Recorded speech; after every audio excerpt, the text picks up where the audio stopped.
Selamat pagi semuanya. Hari ini saya berharap saudara sudah menyiapkan hati saudara, sudah menyiapkan pikiran saudara untuk saudara benar-benar menerima firman pada hari ini. Dan saya berharap saudara hari ini, karena ini adalah nubuatan untuk Bani Sion, artinya saudara terima dulu sebanyak-banyaknya. Jangan pakai pikiran, jangan punya pikiran yang mempertanyakan atau yang bertanya-tanya, tapi terima dulu. Nanti saudara mesti ulang lagi, dengar lagi, supaya saudara lebih jelas. Tetapi yang pasti ketika nubuatan diberikan, saudara harus terima sepenuhnya. Ya, jangan biarkan berkurang sedikit pun, tapi terima sepenuhnya. Dan saya percaya dengan nubuatan saudara bisa meraih semua janji, semua penggenapan firman dalam hidup saudara. Haleluya. Haleluya. Kita bersyukur kepada Tuhan yang telah menyingkapkan firman kepada kita sehingga kita semakin mengerti Tuhan punya isi hati seperti apa. Ya, pada zaman akhir ini, ingat ini adalah zaman akhir. Kalau diumpamakan sebagai pelari estafet, kita adalah pelari terakhir. Ya, ada yang 4 kali 100 meter, ada yang 4 kali 200 meter. Apapun itu, berapapun jaraknya, tetapi kita adalah pelari terakhir. Pelari terakhir, mau tidak mau, harus berlari sekencang-kencangnya untuk bisa meraih piala itu, untuk meraih juara itu. Harus sekencang-kencangnya, karena kalau kita tidak sekencang-kencangnya, maka kita tidak bisa meraih kejuaraan itu. Jadi saya berharap saudara mengerti waktu Tuhan pada saat-saat ini. Karena kalau saudara sudah ada di dalam waktu Tuhan, maka sekarang ini Tuhan akan memberikan penggenapan firman dengan waktu yang tidak terlalu lama. Karena apa? Semua nubuatan, semua firman yang dari dahulu pernah disampaikan, pernah dilepaskan dan belum terjadi, akan terjadi pada masa-masa sekarang ini. Jadi artinya akan ada bukan double portion lagi, tetapi ini porsi yang bermultiplikasi sampai banyak sekali. Kalau saudara tidak punya kapasitasnya, ini bisa membunuh saudara. Tapi kalau saudara punya kapasitasnya, ini akan sangat memberkati saudara dan memberkati orang-orang yang ada di sekitar saudara dan memberkati kota dan bangsa-bangsa. Saudara akan dipakai menjadi partner kerja Tuhan dan memang Tuhan mau pakai gerejanya sebagai wujud, ya, sebagai representasi dari kehidupan Tuhan sendiri yang ada di dunia ini. Ya, saudara benar-benar punya pikiran yang terbuka, hati yang terbuka. Sehingga saat ini, pada hari ini, Roh Kudus menjamah saudara. Dan benar-benar Roh Kudus punya keleluasaan untuk menjamah hati saudara, untuk menjamah pikiran saudara. Sehingga saudara benar-benar diubahkan dengan keadaan yang jauh lebih baik lagi. Saudara diubahkan menjadi orang benar, menjadi Bani Sion yang Tuhan kehendaki. Saya percaya kalau itu terjadi, maka kebangunan rohani akan terjadi dengan luar biasa. Pencurahan roh akan terjadi dalam setiap manusia yang bersentuhan dengan kita. Jadi sekarang ini pencurahan roh bukan perlu tumpang tangan. Ya, itu salah satu, tetapi sekarang ini tanpa penumpangan tangan orang akan menerima baptisan Roh Kudus. Saudara ingat kisah di loteng Yerusalem, itu tanpa penumpangan tangan. 120 orang murid Yesus semuanya menerima baptisan Roh Kudus. Dan pada zaman akhir ini akan terjadi sama seperti itu. Hanya kekuatannya lebih berlipat ganda. Karena pencurahan roh ini akan terjadi secara besar-besaran. Dan bukan hanya untuk 120 orang, tetapi untuk seluruh dunia di mana orang benar berada. Di situ akan terjadi pencurahan roh yang besar-besaran. Itu sebabnya akan ada tanda-tandanya. Dan tanda-tanda untuk mencapai pencurahan roh yang besar itu ada di dalam kehidupan Bani Sion. Tuhan tidak pernah memberikan tanda kepada orang lain. Tuhan memberikan tanda kepada anak-anaknya. Tuhan memberikan tanda kepada orang-orang benarnya. Kepada Bani Sionnya. Di mana orang yang memperkenan hati Tuhan. Ini yang akan menjadi pola. Ini yang akan dibangkitkan Tuhan. Untuk menjadi pola bagi dunia ini, sehingga dunia ini bisa melihat bahwa Tuhan masih bekerja, dan sampai saat ini realita Tuhan masih ada dalam kehidupan kita. Dia tidak tidur, dia tidak diam, dia masih bekerja sampai saat ini. Kalau engkau membuka hatimu, engkau membuka pikiranmu, membiarkan Tuhan menjamah engkau, saya percaya hari ini akan menjadi hari yang berbeda dalam hidupmu. Hari yang membuat engkau benar-benar merasakan engkau naik level. Engkau naik ke level berikutnya. Bukan 1 atau 2 level lagi, tetapi ini akan menjadi sangat-sangat signifikan. Saya percaya kalau engkau sudah tergabung di dalam Bani Sion, engkau tergabung di dalam kehidupan orang-orang yang memperkenan hati Tuhan, maka inilah waktunya tanda-tanda untuk pencurahan roh yang luar biasa itu datang kepadamu, datang di dalam hidupmu. Nah, kita tahu tanda-tanda itu pertama adalah dibangkitkannya Bani Sion. Ada Bani Sion, ada sekumpulan orang-orang benar, orang-orang percaya yang dibangkitkan Tuhan untuk hidup memperkenan hati Tuhan. Jadi orang yang benar-benar tidak memiliki agenda pribadi, tetapi mau mewujudkan agenda Tuhan di muka bumi ini. Dan sepertinya, kalau kita tidak punya agenda pribadi, kalau kita mengambil agenda Tuhan, kita tidak bebas, justru salah besar. Karena ketika kita mengambil agenda Tuhan, kita tidak punya free will. Tapi kita mendapatkan kebebasan dari setiap penindasan yang dilakukan oleh musuh. Justru kita menjadi merdeka karena musuh tidak bisa berbuat apa-apa lagi di dalam kehidupan orang yang berkenan kepada Tuhan. Selama ini yang engkau katakan engkau bisa bebas, engkau bisa melakukan ini, engkau bisa melakukan itu, justru di situ engkau terikat. Engkau tidak bisa bebas. Engkau mau melakukan ini, tapi seharusnya ini tidak dilakukan. Tapi untuk tidak melakukannya engkau tidak bisa. Artinya engkau tidak bebas. Engkau berbuat dosa, harusnya tidak berbuat dosa, tetapi kau tidak bisa. Kenapa? Karena Kristus di dalam engkau belum diaktifasi. Roh Kristus di dalam engkau belum diaktifasi, sehingga dosa masih bisa mengendalikan engkau.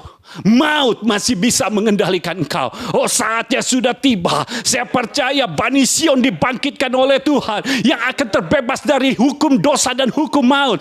Justru sekarang ini hukum anugerah akan berlaku atas Bani Sion. Di dalam nama Yesus aku deklarasikan, engkau semua terlepas dari hukum dosa dan hukum maut, sehingga sakit penyakit yang ada di dalam tubuhmu runtuh sekarang di dalam nama Yesus. Dan saya percaya ini waktunya Tuhan bekerja secara adikodrati, secara supranatural di dalam hidupmu. Inilah waktunya Tuhan.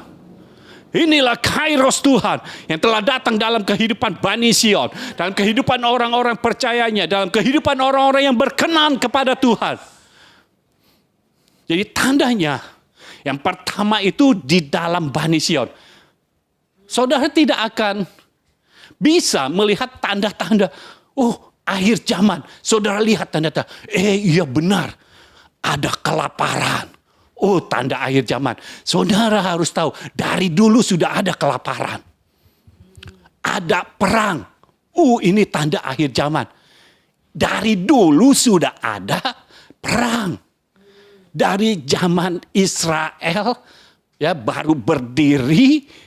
Ya, dari zaman Daud, dari zaman Saul, dari zaman Samuel, itu sudah ada perang. Dari dulu sudah ada perang. Itu bukan tanda yang paling mendasar. Justru kalau mau tahu apakah ini sudah akhir zaman, lihat kepada Bani Sion, lihat kepada orang-orang benar Tuhan. Lihat kepada orang-orang yang memperkenan hati Tuhan. Tanda-tandanya akan jelas. Jadi yang pertama, dibangkitkannya Bani Sion. Ya, Bani Sion akan dibangkitkan. Tiba-tiba saja bermunculan orang-orang benarnya. Yang tadinya seperti ada di dalam goa, tersembunyi. Tapi tiba-tiba sama seperti Lazarus dibangkitkan oleh Yesus Kristus. Begitulah kehidupan Bani Sion. Yang tadinya tersembunyi, tiba-tiba sekarang dimunculkan oleh Tuhan. Karena Tuhan yang bergerak saat ini. Dan kalau Tuhan yang bergerak, artinya Tuhan tidak akan membuat itu menjadi gagal. Kegagalan bukan milik kita, karena kita bersama dengan Tuhan. Lalu, yang kedua saudara, lihat tanda-tanda dalam Bani Sion. Kita baca Yoel 2 ayat 23. Haleluya. Hai Bani Sion, bersorak-soraklah dan bersukacitalah karena Tuhan Allahmu. Jadi sampai di situ saja kita baca. Saya percaya ini waktunya Bani Sion, orang-orang yang diperkenan oleh Tuhan, orang-orang benarnya, orang-orang percayanya. Kali ini mereka, kita semua akan bersukacita, akan bersorak-sorai. Alasannya adalah Tuhan. Bukan karena kita sukses melakukan segala sesuatu dengan kepintaran kita. Bukannya kita sukses dengan kerja keras kita. Bukannya kita sukses karena relasi di dunia ini. Tidak. Tetapi kita bersorak-sorai. Kita bersukacita karena Tuhan. Waktunya sudah tiba. Kita yang masuk di dalam sekumpulan orang-orang yang memperkenan hati Tuhan. Engkau akan bersukacita, engkau akan bersorak-sorai. Ini bukan sorak-sorai kemenangan saja, tapi ini sorak-sorai sebelum kemenangan. Kenapa? Karena kita tahu kemenangan ada di pihak Tuhan dan itu berarti ada di tangan kita. Jadi sebelum kita menang, kita sudah bersorak-sorai karena kita tahu kita pasti menang. Ya. Contohnya di dalam Yosua pasal 2. Kalau baca di kitab Yosua pasal 2, ya ini tentang orang Israel mau masuk ke tanah perjanjian. Yosua pasal yang kedua,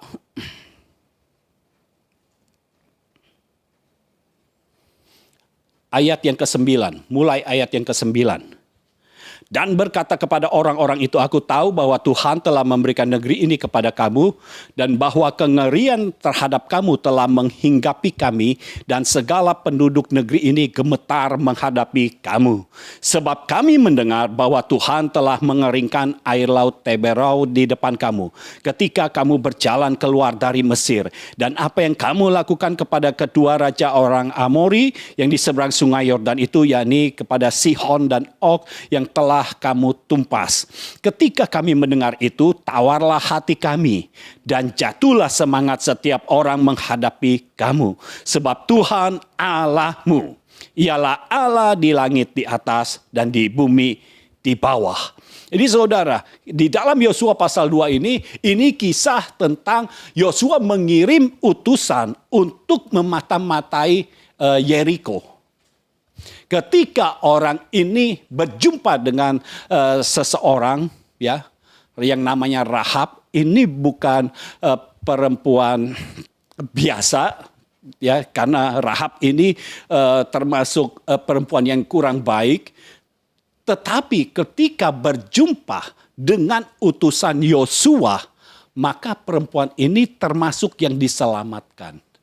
Saudara, siapapun yang berjumpa dengan saudara, ketika mereka membuka hati, membuka pikirannya untuk engkau bisa berkata-kata, maka orang itu akan termasuk bilangan yang diselamatkan. Karena engkau akan dipakai Tuhan melalui mulutmu, melalui tingkah lakumu, melalui tindakanmu. engkau akan dipakai Tuhan untuk menyelamatkan orang-orang lain. Tetapi isu yang sebenarnya bukan di situ.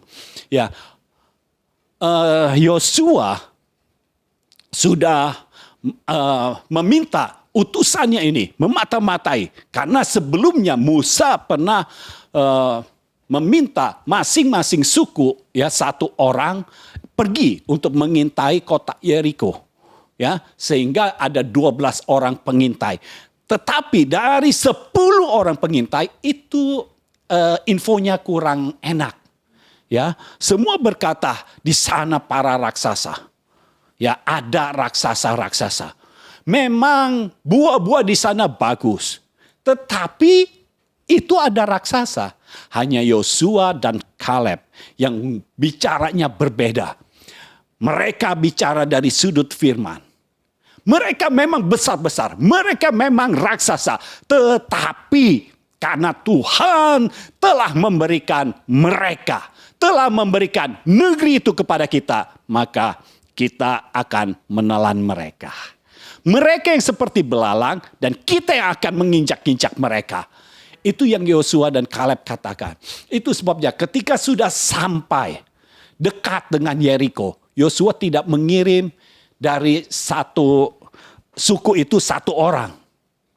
Karena kalau Musa sudah pernah melakukannya dan hasilnya tidak baik, ya jangan diulangi. Jadi Yosua kirim, ya, hanya beberapa orang. Ketika dikirim, wah, orang ini mulai masuk ke rumah Rahab. Lalu Rahab berkata begini, aku tahu bahwa Tuhan telah memberikan negeri ini kepada kamu. Jadi saudara perhatikan, firman Tuhan yang telah diberikan kepada Yosua itu sampai juga ke negeri seberang, ke negeri perjanjian, ke musuh itu sudah sampai juga. Mereka sudah tahu bahwa Tuhan akan memberikan negeri itu kepada bangsa Israel. Lalu, bahwa kengerian terhadap kamu telah menghinggapi kami dan segala penduduk negeri ini gemetar menghadapi kamu. Perhatikan saudara, ini orang adalah utusan yang memata-matai, yang mengintai negeri itu. Dan mereka ini sedang dicari. Tetapi perhatikan apa yang Rahab katakan. Kalau Rahab seorang wanita yang tidak diperhitungkan, pasti tidak diperhitungkan di negeri itu, bisa tahu keadaan negeri itu, maka berarti ini sudah dibicarakan, sudah menjadi perbincangan publik, sudah menjadi ngobrolan di warung kopi, ya. Jadi sudah sampai ke masa yang paling bawah, ke masyarakat yang paling bawah, mereka tahu bahwa negeri perjanjian itu, negeri Kanaan itu sudah diberikan Tuhan kepada bangsa Israel. Nah, saudara, kalau mendengarkan firman Tuhan, ketahuilah kalau engkau harus menerima itu dari orang fasik, maka orang fasik juga sudah tahu bahwa dia harus memberikannya kepadamu. Nah, Tuhan yang bergerak. Dan perhatikan yang Rahab katakan, Tuhan telah memberikan negeri ini kepada kamu dan bahwa kengerian terhadap kamu telah menghinggapi kami. Dan segala penduduk negeri ini gemetar. Jadi sebelum Israel menyerbu negeri perjanjian, menyerbu Kanaan, menyerbu Yeriko, di dalam kota sudah ada kengerian. Mereka sudah ketakutan. Dibilang gemetar karena mereka ketakutan. Kenapa? Karena udah mendengar Tuhan dari bangsa Israel, Allah dari bangsa Israel melakukan segala sesuatu. Ya, laut Teberau dibelah dua. Sihon dan Og ditumpas. Jadi dilanjutkan, dia bicara begini, ketika kami mendengar itu tawarlah hati kami. Oh, saudara tahu, di dalam perkemahan musuh mereka sudah tawar. Itu sebabnya jangan pernah engkau mau ditipu lagi. Engkau tidak ada dalam posisi yang kalah.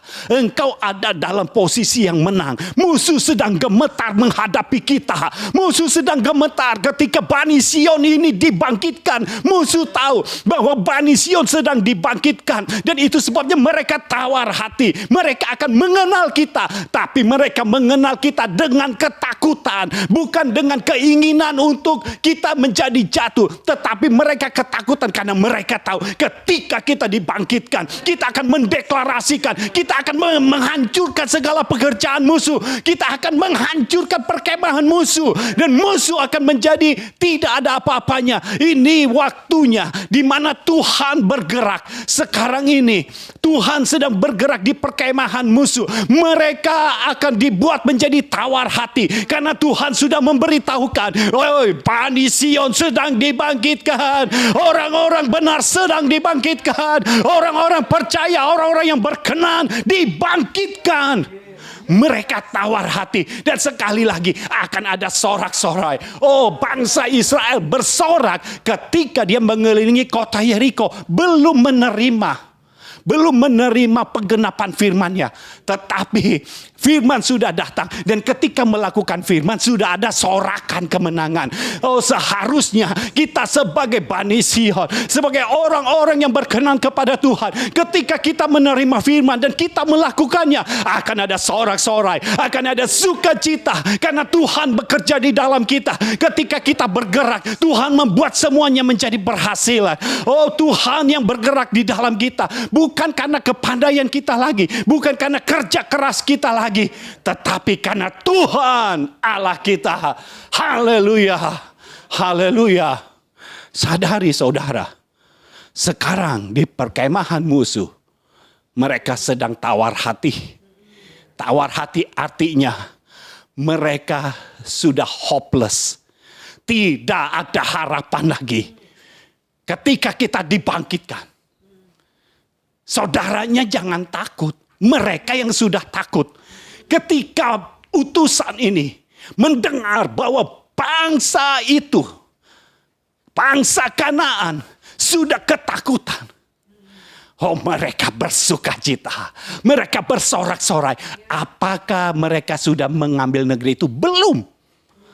Tapi mereka sudah bersorak-sorai, mereka sudah bersukacita.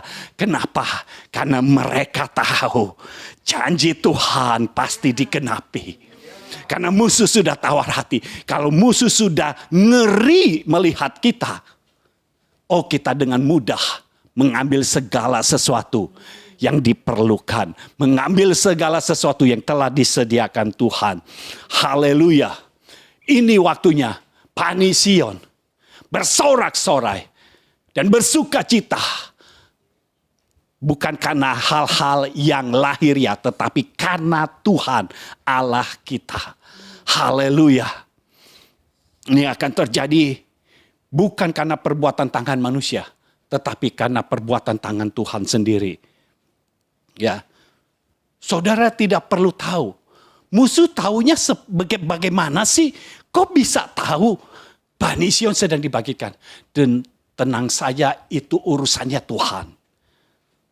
Karena musuh diberitahu oleh Tuhan. Musuh diberitahu oleh malaikat. Musuh pokoknya diberitahu. Udah caranya bagaimana kita nggak perlu tahu.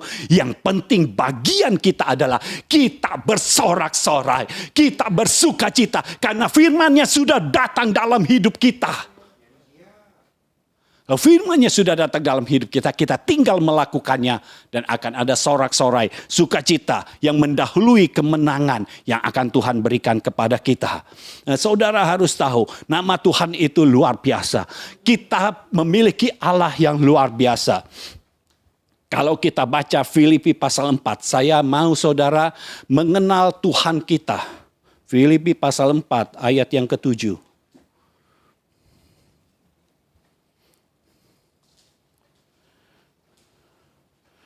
Filipi 4 ayat yang ke-7. Damai sejahtera Allah yang melampaui segala akal akan memelihara hati dan pikiranmu dalam Kristus Yesus. Jadi akhirnya saudara-saudara, semua yang benar, semua yang mulia, semua yang adil, semua yang suci, semua yang manis, semua yang sedap didengar, semua yang disebut kebajikan dan patut dipuji, pikirkanlah semuanya itu. Dan apa yang telah kamu pelajari, dan apa yang telah kamu terima, dan apa yang telah kamu dengar, dan apa yang telah kamu lihat padaku, lakukanlah itu. Maka Allah sumber damai sejahtera akan menyertai kamu. Oh haleluya. Yang pertama di dalam ayat yang ke-7 dikatakan damai sejahtera Allah yang melampaui segala akal. Nah, damai sejahtera ini adalah seperti bendungan, seperti benteng di dalam pikiran kita untuk menghalau segala bentuk ketakutan, segala bentuk kekhawatiran, dan segala bentuk serangan dari musuh. Damai sejahtera Allah itu akan membuat kita tidak akan masuk lagi di dalam ketakutan, tidak ada lagi kekhawatiran dalam kita, tidak ada lagi kelemahan, karena semua itu adanya di pikiran. Ya, itu sebabnya diberitahu jalannya supaya damai sejahtera Allah ini melingkupi kita, membendung pikiran kita sehingga panah api dari musuh tidak sampai kepada kita. Damai sejahtera ini yang melampaui segala akal akan menutup semuanya, menutup serangan musuh. Kita tidak akan bisa takut lagi. Kenapa? Karena sudah ada damai sejahtera. Damai sejahtera dari Allah itu membunuh ketakutan. Justru ketakutan tidak berani masuk ke kita karena ada damai sejahtera Allah. Lalu kekhawatiran tidak akan dapat masuk ke dalam kehidupan kita. Kenapa? Sudah ada damai sejahtera. Ya, sudah ada damai sejahtera. Kalau kita sudah ada damai sejahtera, tidak mungkin kita takut dan khawatir lagi. Karena kita sudah ada damai sejahtera. Dan yang lebih luar biasanya di dalam ayat yang ke-9, bagian akhir dikatakan, maka Allah sumber damai sejahtera akan menyertai kamu. Jadi di dalam kita ada damai sejahtera Allah dan ada Allah damai sejahtera. Kita memiliki dimensinya damai sejahtera Allah dan kita memiliki pribadinya juga, yaitu pribadi Allah yang sumber damai sejahtera itu. Saudara bisa bayangkan, kalau saudara hidup di dalam damai sejahtera Allah, dan saudara hidup di dalam Allah yang sumber damai sejahtera itu, ketakutan tidak akan berani menghampiri engkau. Kekhawatiran tidak akan berani menghampiri engkau. Ketakutan akan menjadi takut. Kekhawatiran akan menjadi khawatir. Karena apa? Di dalam kita ada damai sejahtera dari Allah. Di dalam kita ada Allah sumber damai sejahtera itu.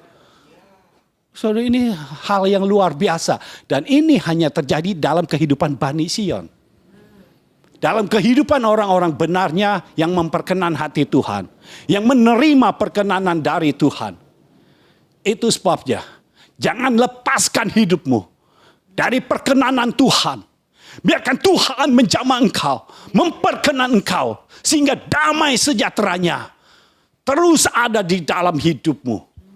Damai sejahtera Allah dan Allah sumber damai sejahtera ada di dalam hidupmu. Dengan engkau memiliki Allah, maka musuh akan takut dan gemetar. Kenapa?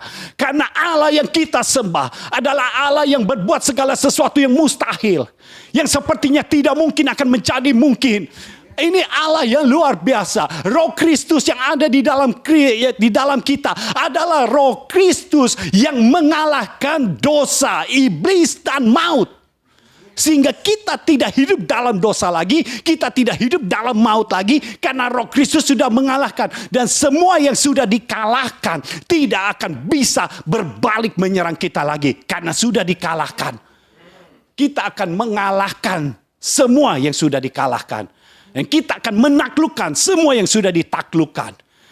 Jadi jangan takut lagi.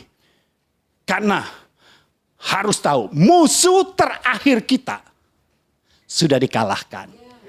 Musuh terakhir adalah maut. Karena semua orang ujung-ujungnya kepada maut. Nah, karena maut sudah dikalahkan, itu sebabnya kita tidak akan berurusan dengan maut. Sekali lagi, kita tidak ada urusannya dengan maut. Urusan kita dengan Tuhan.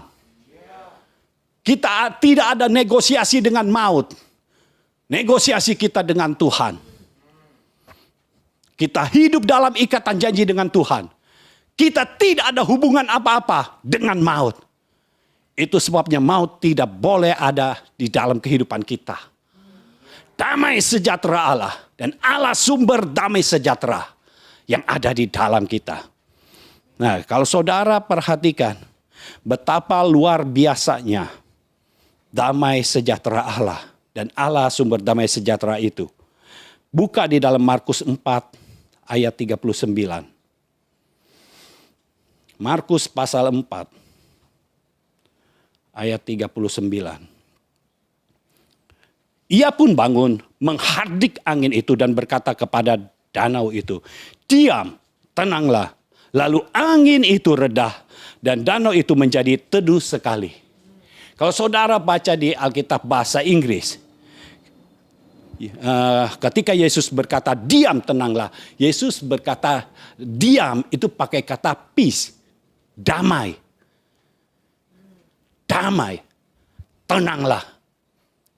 Dan saudara tahu respon angin badai itu apa? Dia harus reda. Inilah kekuatan damai sejahtera yang ada di dalam kita. Inilah kekuatan Allah sumber damai sejahtera yang ada di dalam kita. Damai sejahtera yang ada dalam kita itu adalah senjata. Untuk kita menaklukkan segala ketakutan.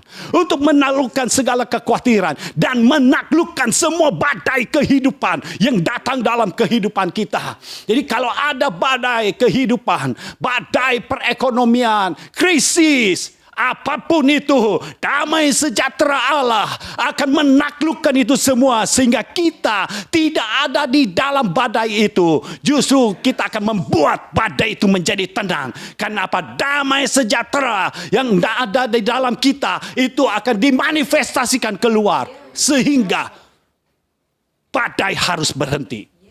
Harus dalam keadaan damai. Saudara tahu bahwa kita punya Allah yang luar biasa. Dan Allah itu adalah sumber damai sejahtera. Kalau ada kata sumber, artinya damai sejahtera di dalam kita tidak pernah akan ada habis-habisnya. Selalu baru setiap pagi. Selalu baru setiap pagi. Ketika kita bangun, oh ada damai sejahtera yang baru. Ketika kita bangun, ada damai sejahtera yang baru. Itu sebabnya tularkan damai sejahtera ini dalam kehidupan orang-orang yang ada di sekitarmu. Dalam kehidupan orang-orang di rumahmu. Engkau pembawa damai. Engkau pembawa sejahtera. Dan orang-orang di rumahmu bisa merasakan, ini aku merasakan kedamaian sekarang. Ubahkan atmosfer di rumahmu. Ubahkan atmosfer di lingkunganmu. Ubahkan atmosfer di kota dan bangsamu sehingga damai sejahtera Allah turun atas bumi ini. Dan kita semua hidup dalam damai sejahtera. Betapa pentingnya Bani Sion dibangkitkan oleh Tuhan.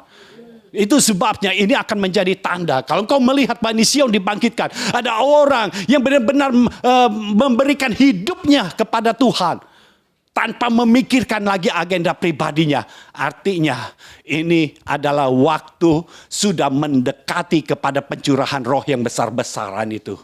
Tuhan sedang bekerja. Bani Sion sedang dibangkitkan dan sudah dibangkitkan. Dan sekarang Bani Sion sedang merasakan, sorakan kemenangan. Sorakan kemenangan di dalam roh. Sukacita di dalam roh yang tidak bisa dirampas oleh apapun di dunia ini. Karena Allah sumber damai sejahtera itu ada dalam hati dan kehidupannya. Haleluya, haleluya. Biar Tuhan sendiri yang membuka hatimu, membuka pikiranmu sehingga engkau mengerti apa yang disampaikan pada hari ini. Itu sebabnya terima dulu. Jangan berpikir dulu, terima saja dulu. Nanti kamu dengar ulang, kau dengar ulang, baru engkau akan memahami. Karena Tuhan akan membuat engkau menjadi mengerti apa yang sedang dilakukannya saat ini. Haleluya, haleluya, haleluya. Dia Allah kita yang luar biasa. Kita lanjut. Nomor yang ketiga berarti. Yang pertama, tandanya adalah bangkitnya Bani Sion. Dan sekarang kita sedang memberikan nubuatan bagi Bani Sion. Nubuatan untuk Bani Sion. Yang keduanya akan ada sorakan kemenangan dan sukacita. Terdengar dari Bani Sion. Bukan karena alasan lahiriah, bukan karena alasan apapun juga, tetapi karena Tuhan Allah kita. Ya, Bani Sion dibangkitkan dan akan bersuka cita karena Tuhan Allah kita akan intervensi dengan besar-besaran sehingga pihak musuh sudah ketakutan terlebih dahulu. Saudara dengar, ketika engkau tidak siap pun Tuhan yang akan menyiapkan engkau. Gideon waktu dibangkitkan untuk menjadi hakim, untuk menjadi pahlawan bagi bangsa Israel. Dia sedang ada dalam ketakutan. Tapi ketika Allah yang sumber damai sejahtera itu datang dalam hidupnya, dia mulai bangkit menjadi pahlawan. Ya, dengan membawa 30.000 orang. Tuhan bilang itu terlalu banyak. Karena buat Tuhan jumlah tidak menentukan kemenangan kita. Buat Tuhan, Tuhan hadir atau tidak dalam hidup kita, itu yang menentukan kemenangan kita. Itu sebabnya hanya dengan 300 orang.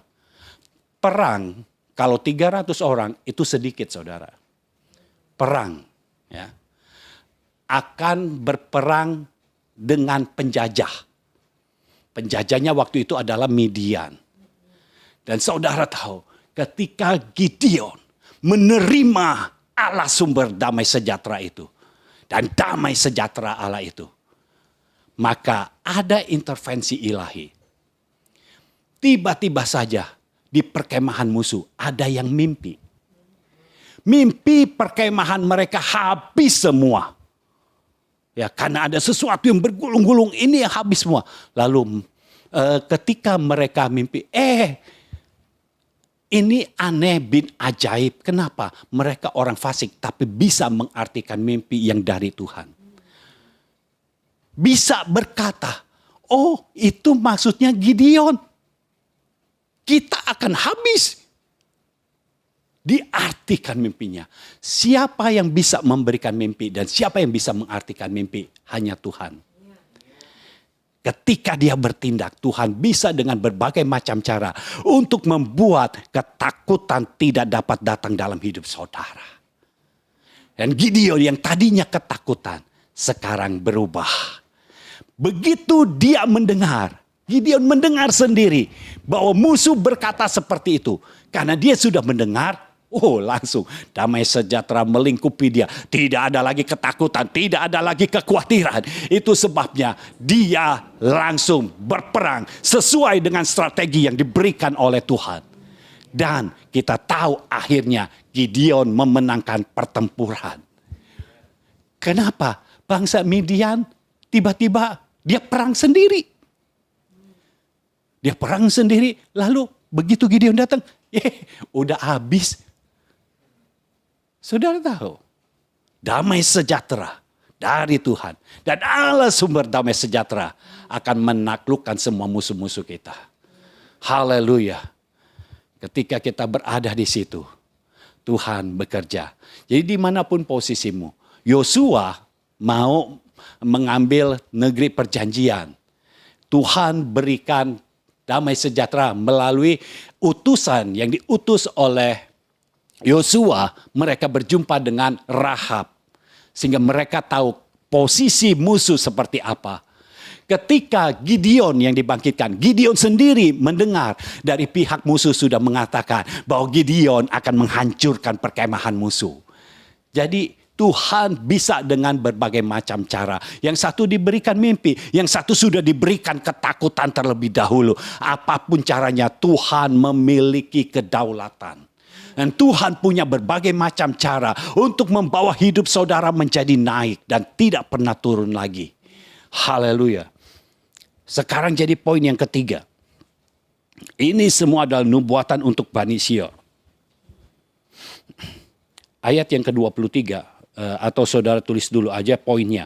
Percepatan ilahi dalam segala sesuatu. Percepatan ilahi dalam segala sesuatu. Buka kembali di kitab Yoel.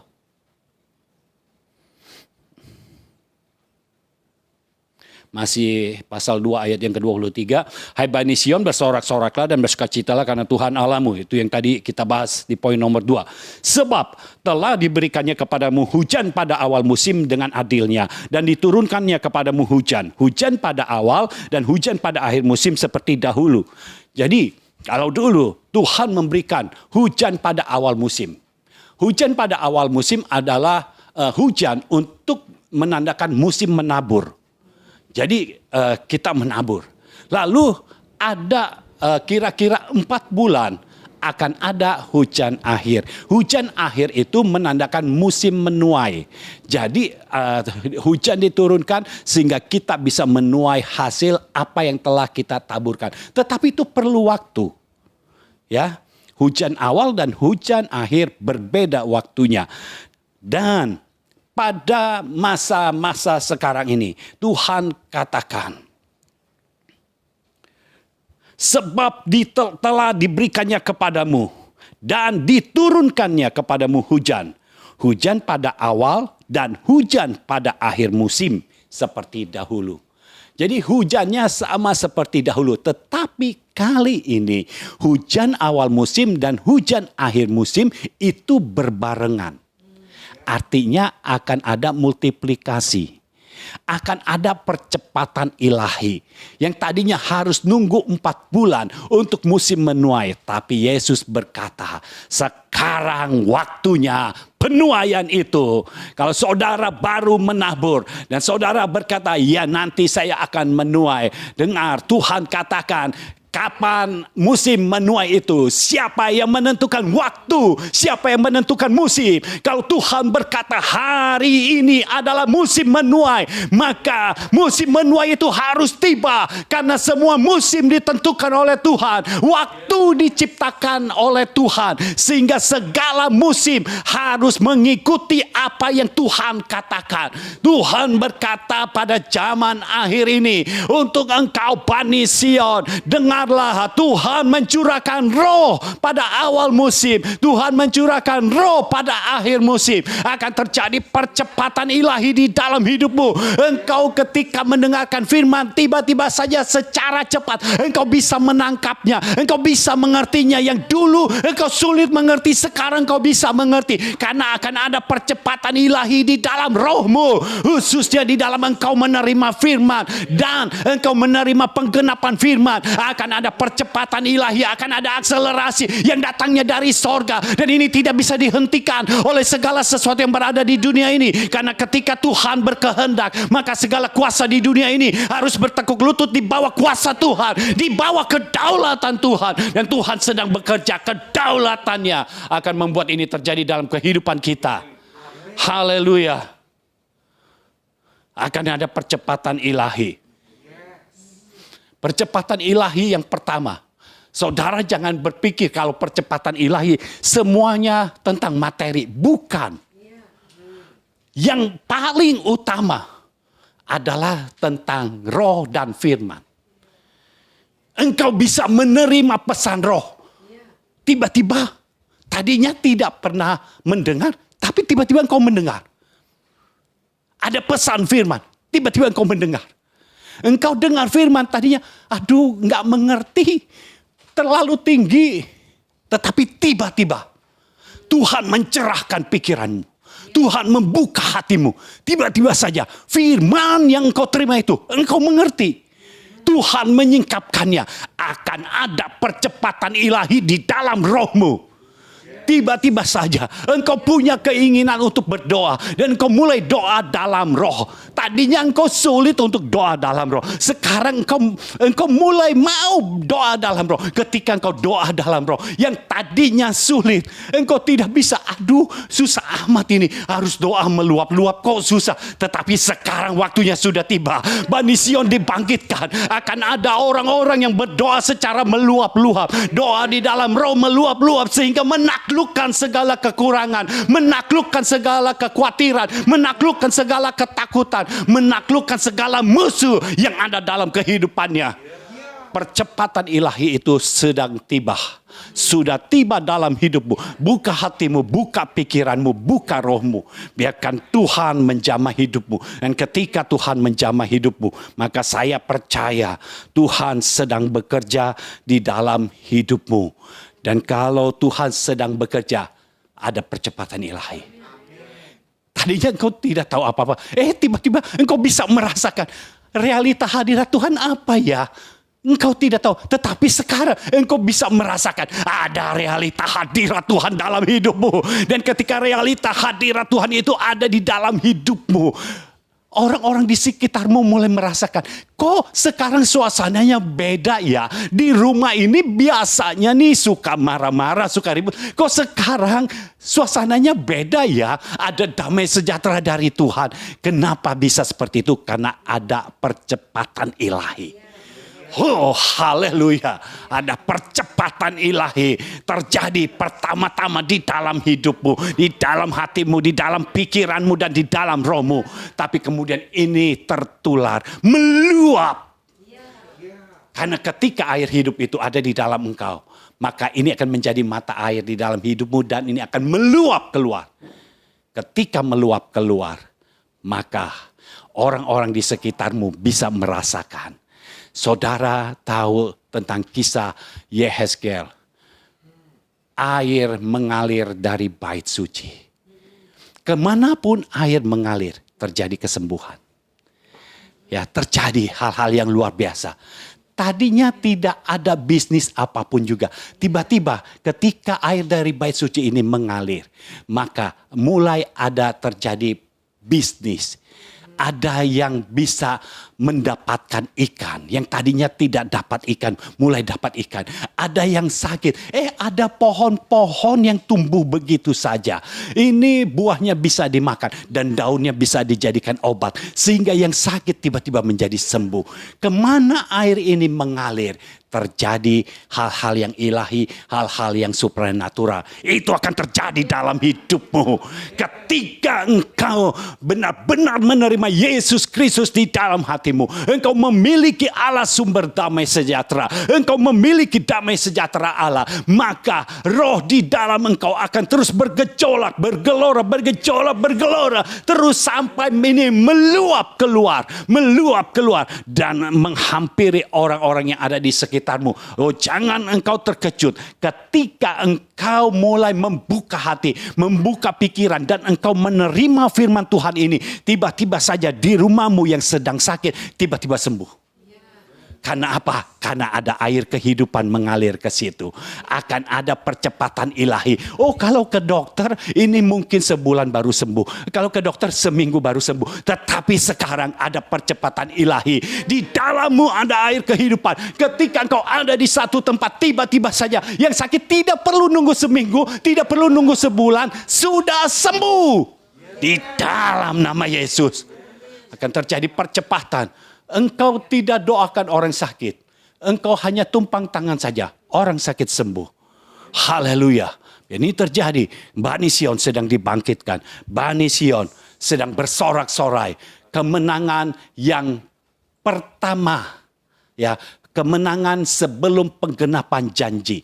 Kemenangan yang diberikan Tuhan kepada Bani Sion akan membuat Bani Sion bersorak-sorai, akan membuat Bani Sion bersukacita. Sorakan yang tidak pernah bisa diambil oleh dunia ini, sukacita yang tidak pernah bisa diambil oleh dunia ini. Dan percepatan ilahi ini terjadi dalam kehidupan Bani Sion. Bukan dalam kehidupan orang-orang biasa. Bukan dalam kehidupan orang-orang di dunia ini. Tetapi kepada Bani Sion. Kepada siapapun yang masuk di dalam kelompok ini. Maka Tuhan akan memberikan percepatan ilahi. Akan ada akselerasi di dalam roh. Khususnya di dalam roh. Tuhan sedang bekerja. Poin yang ketiga. Dan saya rasa poin yang ketiga ini tidak akan selesai, tetapi saya akan sampaikan sekelumit dulu sehingga saudara tahu apa yang Tuhan sedang kerjakan itu benar-benar luar biasa. Poin yang ketiga, tulis kelimpahan dalam firman dan roh.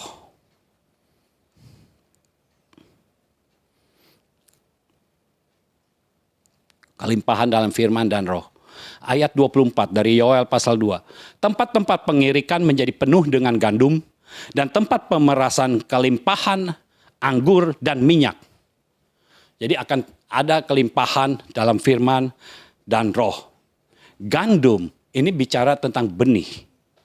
Benih ini bicara tentang firman. Jadi gandum bicara tentang firman. Akan ada kelimpahan dalam firman. Jadi maksudnya apa? Firman yang datang kepadamu akan datang. Saudara, siapkan hatimu karena perlu kapasitas tertentu untuk menerima firman dari Tuhan. Ya, bangun terus manusia rohmu ketika Tuhan memberikan firman melalui hamba-hamba Tuhan yang dibangkitkan oleh Tuhan, yang sudah dibangkitkan menjadi bapa rohani di dalam hidupmu. Maka Tuhan akan memberikan firman kepadamu. Ketika kau terima firman, tiba-tiba saja ini engkau belum lakukan firman yang satu, Tuhan sudah memberikan firman yang baru lagi, dan Tuhan memberikan lagi. Oh, ada kelimpahan di dalam firman. Dan dengar ini, firman yang diberikan oleh Tuhan dalam hidupmu itu bukan firman yang sekedar diberikan, enggak. Setiap firman selalu punya tujuan di dalam hidupmu. Firman Tuhan datang dalam hidupmu selalu punya tujuan. Setiap benih firman yang datang dalam hidupmu selalu punya tujuan. Tuhan kita tidak pernah memberi atau melakukan segala sesuatu secara sembarangan, asal-asalan. Enggak pernah. Tuhan teratur. Selalu ketika Tuhan memberikan firman, Tuhan punya tujuan. Tuhan punya tujuan supaya firman itu dilakukan oleh engkau. Dan kenapa firman itu datang kepadamu? Karena Tuhan tahu engkau sanggup melakukannya sesuai dengan firman yang telah Tuhan berikan kepadamu. Jadi jangan pernah berkata, aduh saya ini siapa? Siapa aku ini Tuhan? Menjadi biji matamu. Kalau engkau tidak tahu siapa engkau, lihat KTP-mu. Jadi engkau akan tahu siapa engkau. Benih yang ada di dalam hidupmu tidak akan membuat engkau menjadi tertindih oleh benih. Karena Tuhan berikan kesanggupannya. Itu sebabnya selanjutnya dikatakan dan tempat pemerasan, kelimpahan anggur dan minyak. Anggur dan minyak bicara tentang roh. Itu sebabnya engkau juga dicurahkan roh, diberikan roh. Untuk apa? Supaya membantu engkau untuk bisa melakukan firman yang datang dalam hidupmu. Jadi jangan takut, jangan berkata lagi siapakah aku ini. Udah Tuhan tahu siapa engkau. Ya, Tuhan tahu siapa engkau. Dan Tuhan tahu ketika Tuhan izinkan benih firman datang dalam hidupmu. Artinya engkau bisa melakukannya. Artinya engkau bisa menerima penggenapannya juga. Itu sebabnya selalu disertai dengan roh. Tuhan memberikan firman dalam hidupmu dan juga Tuhan memberikan Roh Kudusnya untuk engkau bisa menerima kuasa. Karena Kisah Rasul 1 ayat 8 berkata, kamu akan menerima kuasa kalau Roh Kudus dicurahkan atasmu. Dan kau akan menjadi saksiku. Jadi kalau Roh Kudus belum dicurahkan, tidak ada kemampuannya. Petrus, sebelum Roh Kudus dicurahkan, dia tidak melakukan apa-apa. Setelah Yesus mati dan bangkit, Petrus tidak melakukan apa-apa.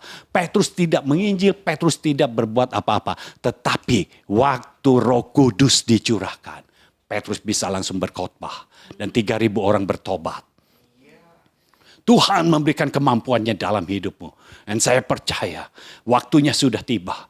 Firman yang ada di dalam hidupmu bisa engkau lakukan dengan baik. Kenapa? Karena Tuhan juga memberikan kekuatannya. Roh Kudus diberikan kepadamu. Roh Kudus diberikan kepadamu. Ini bukan Roh Kudus yang terjadinya. Waktunya itu bukan terjadi untuk semua manusia. Ini Roh Kudus dicurahkan dalam hidupmu sendiri sebagai orang percaya, sebagai Bani Sion.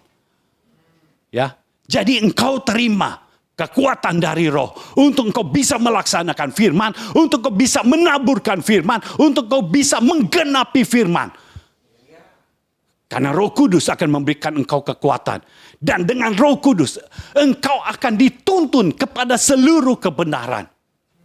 Dan satu lagi, Roh Kudus yang ada di dalam engkau akan membuat engkau menjadi kuat untuk mempercayai firman. Daud menguatkan kepercayaannya ketika ada masalah. Artinya Daud sudah memiliki kekuatan. Kenapa Daud memiliki kekuatan? Ketika diurapi oleh Samuel. Alkitab mencatat, Daud dikuasai oleh roh. Daud dikuasai oleh roh. Ini yang membuat Daud kuat. Dan saudara punya kekuatan untuk percaya kepada firman.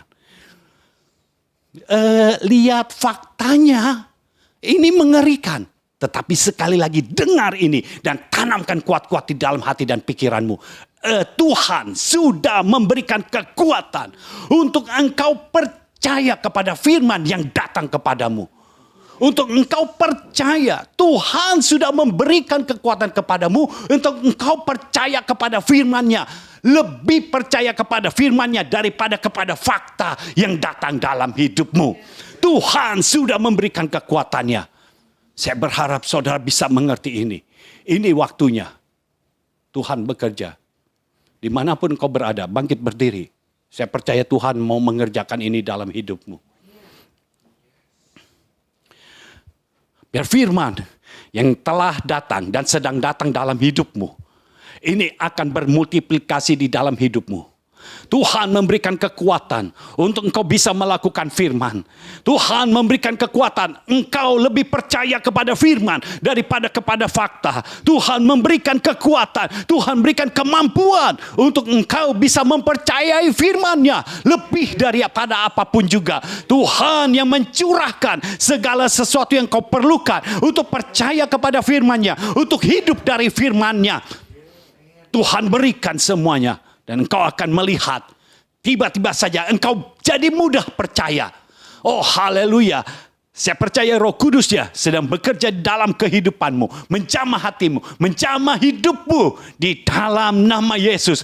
Terimalah Roh Kudus yang Tuhan berikan kepadamu. Terimalah di dalam nama Yesus. Haleluya, haleluya.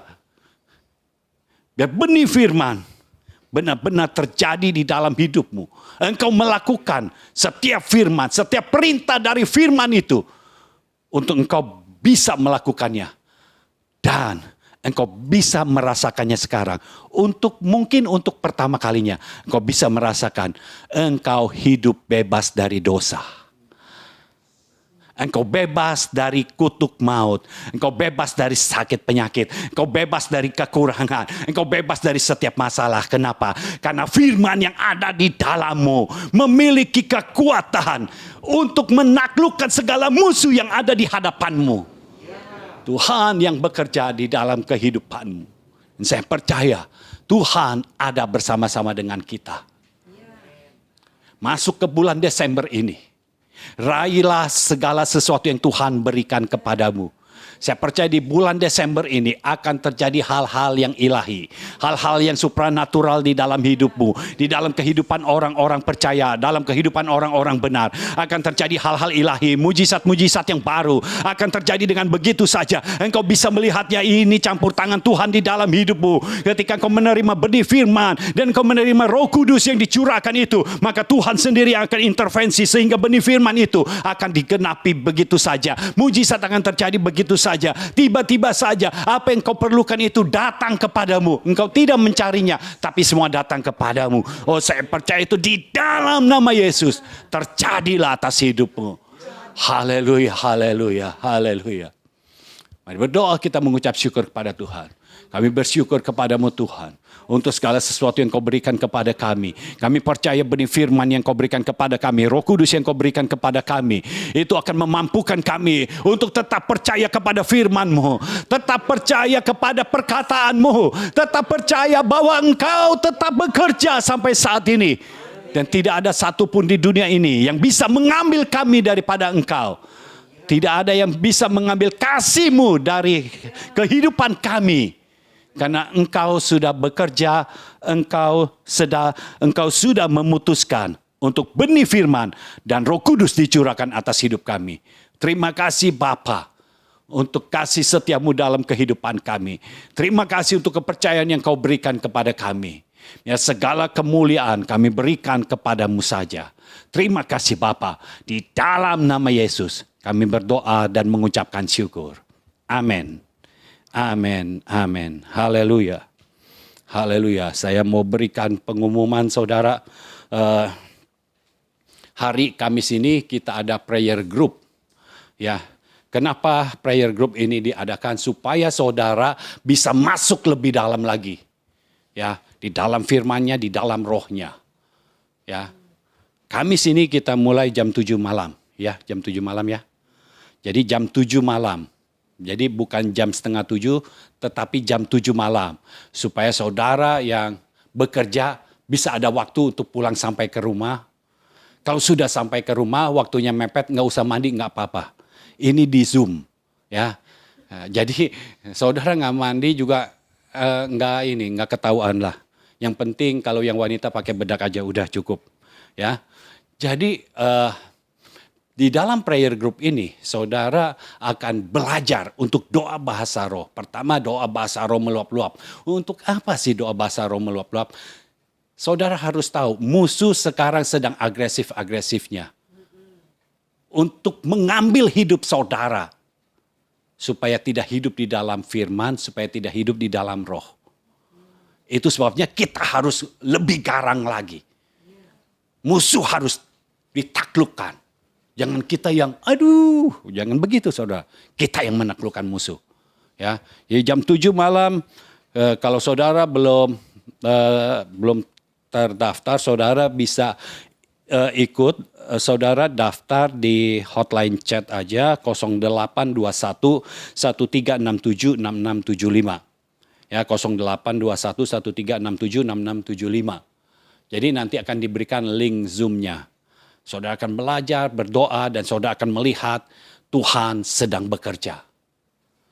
Dan sampai saat ini Tuhan masih bekerja. Haleluya. Lalu untuk crossover ditayangkan setiap hari Rabu jam 7 malam. Itu premiernya jam 7 malam. Jadi kalau saudara bisa bergabung ketika baru pertama kali muncul premiernya itu lebih enak saudara. Ya, jadi kita bisa bersama-sama melihatnya. Nah, bulan Desember ini kita crossovernya itu tentang tokoh-tokoh di sekitar Natal. Ya, jadi saudara bisa melihat ada tokoh-tokoh yang luar biasa dan kita bisa belajar dari tokoh-tokoh itu sehingga kita makin naik ke level yang selanjutnya. Ya, jadi kita menyeberang untuk naik level. Ya, kita mengambil alih segala sesuatu. Tuhan sedang bekerja. Haleluya. Saya rasa itu saja. Ya, cukup ya. Ya, Tuhan memberkati saudara.